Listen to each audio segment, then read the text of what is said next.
Hey everybody, welcome back. Today I've got one of my guests that fought in the last Karate Combat.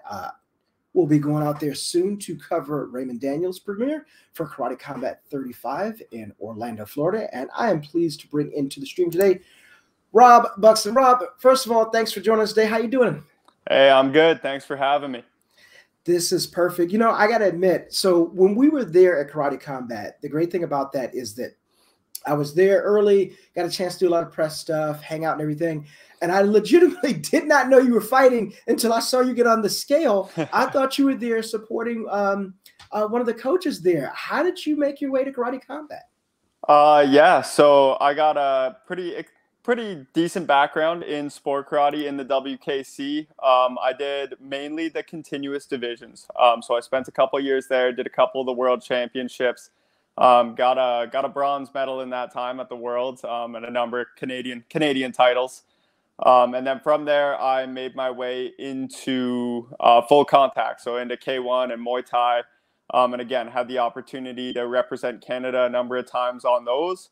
And then I kind of got into a strength and conditioning job. And the way that it turned out, I got offered like a kind of whole whirlwind unpaid internship and 400 hours. And right out of that, got a job up in Collingwood, which is about, say, 3 hours away from the gym I was training at. So life decision, made that move, got myself up this way. And everything's going great in that regard. But the only thing I was missing, I was like, yeah, so COVID delayed the plans on getting back in the ring, and I didn't really have anybody, no gym affiliation or anything up here kind of looking for fights or staying active on that front. And I came across Karate Combat just online, just watching, and I was like, man, that's super cool. Like, I would love to fight there.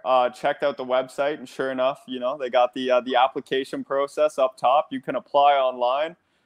Figured it was a little bit of a long shot, but I was looking for anything at that point. Went through that whole process and actually got contacted relatively quickly. And last, like maybe a year and a half ago, had potential opportunity to go to Budapest. And then I think kind of, again, COVID foiled those plans, and then hadn't really heard anything, wasn't expecting to hear anything. I got back onto the local circuit a few times and done pretty well there. And then sure enough, got the reach out, and it was like, hey, do you want to fight in June? And no hesitation. Absolutely. That's a perfect, scenario. You saw the opportunity, boom, go for it. So the road for you has really been mostly tournament karate, as you mentioned, the WKC, which we cover frequently. A little shout out to those guys. We'll be back in Ireland this year. And just Nice. wondering, what would you recommend for someone who is going from WKC to want to do something like Karate Combat? What would actually help out in that situation? I do believe that making just the transition a little bit, right? Like into getting some full contact experience going that way first is definitely beneficial. Just to kind of feel the continuous pace of the action, as well as the contact that you're going to get in the ring, because it is a full contact event.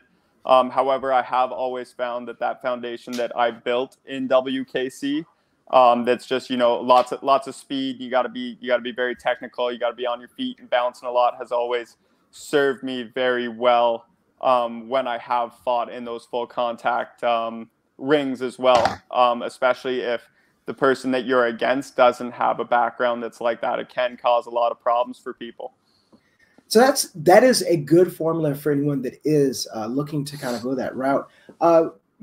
So your opponent was Adrian Galvin when you came in. What are some of the things that you kind of learned about him when you first stepped in the ring with him? So I mean, really looking, just everybody's going to do their research on who they have to fight, and just kind of looking up. I saw that Team USA Karate has been very successful in you point karate rings, and has done really well. He had a lot of accolades to his name, so I assumed that he was going to really want to keep his distance and try to hit me with that side kick. And getting into the ring, I knew that he was going to try to blitz me a few times, and the game plan was just kind of stay on him, stay in his face, make it a little messy, especially for this first one, contract on the line. And anyways, like he was fast, like coming off that blitz. I was expecting to be able to anticipate a little bit better and maybe get a counter shot in as he came in. But when he was trying to cover the distance, he was covering the distance really well, and he was getting in nice and quick, and I wasn't able to kind of get off the counters I wanted.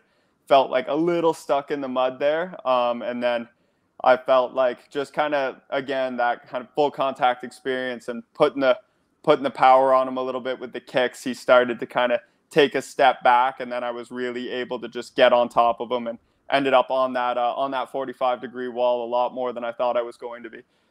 Well, now you're a karate combat veteran. You were successful in your first time out. When's the next time you want to jump back in? I want to get back in as soon as possible. You know, strike while the iron's hot. Like I said, my job is strength and conditioning. I don't stop training when I don't have a fight. Like I'm ready to go. So I stay on it, and as soon as they are willing to have me back, have an opponent for me, I am willing to get back in the ring.